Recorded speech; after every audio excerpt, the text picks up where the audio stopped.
Welcome. Today we step into the shoes of American families to examine the United States growth slowdown, pressure on the American dream, with global lessons. Let's begin. This is a clear, human-centered briefing. What slower growth means at the kitchen table. Incomes, debt dynamics, and long-term prospects.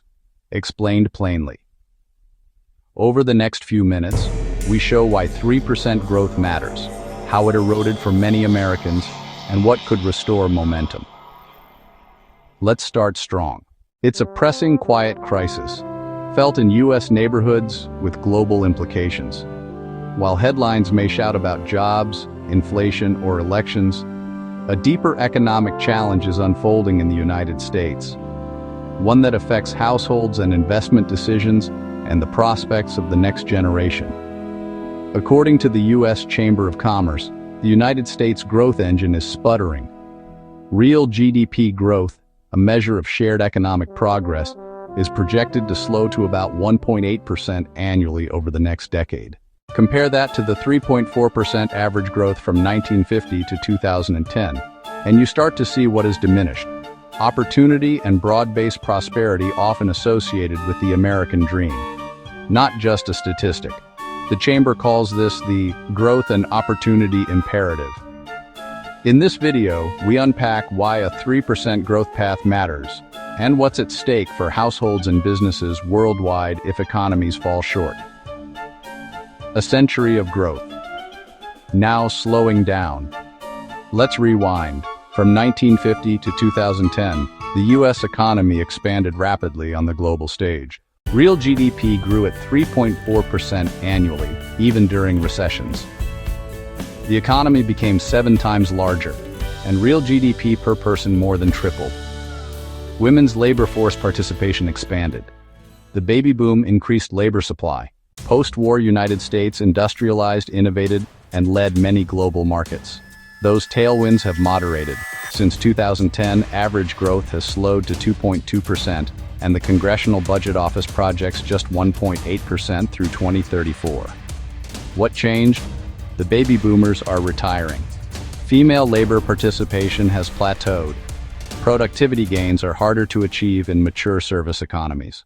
Innovation continues to rise, yet adoption and measured output gains can lag.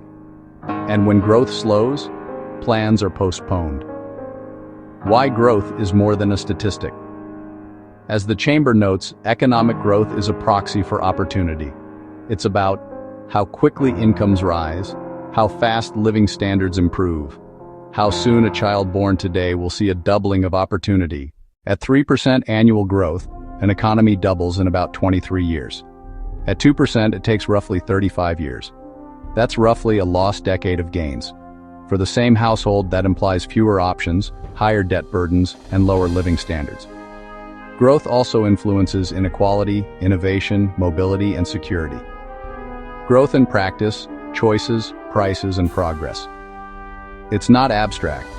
Growth shapes what we can buy, how fast prices fall, and what technology we can afford. Consider children's shoes worldwide. In the U.S. around 1980, a $15 pair meant roughly 2 hours of work, just as an illustration. Today, in many markets, it's under 30 minutes of work, with tens of thousands of online options, driven by productivity and trade. Second example, mobile phones, globally. In 1983, early mobiles were about $3,995 in the U.S., roughly 13 weeks of work. Today, a flagship under $800, about a week, shows how innovation and scale cut real costs worldwide. The combination of growth and innovation tends to expand choice, reduce relative prices, and improve living standards. Growth and the debt bomb. Consider U.S. federal debt. Growth isn't just about families, it's about fiscal survival. The U.S. federal debt is ballooning, but faster growth can improve fiscal trajectories. Estimates suggest boosting GDP growth from 2% to 2.5% trims the deficit by $1.2 trillion over 10 years. Drop to 1.5% and the deficit rises by the same amount. Put simply, productivity shapes fiscal outcomes. Growth is not optional for sustainability. Policy roadmap, key areas. In favorable periods, economies sometimes grow despite policy. In challenging periods, growth often requires effective policy. The Chamber outlines a clear direction. One pillar, expand the workforce through immigration, reskilling, and labor participation. Another pillar, unleash private sector innovation, not just through R&D, but fast deployment. And a third, cut red tape, not potential. Smart regulation over heavy-handed controls. Stabilize fiscal conditions to lower uncertainty and support investment confidence. Set a clear goal. Many target around 3% real GDP growth, and assess policies against that benchmark. Without such discipline, the economy risks decades of underperformance. A pro-growth agenda. What's coming next? To operationalize this discussion, the U.S. Chamber is publishing targeted memos outlining focus areas, tax policy, trade, and regulatory frameworks. Additional topics include labor market dynamics, energy systems, and infrastructure. Also covered, permitting processes, capital markets, housing affordability, and the digital economy, including AI and intellectual property.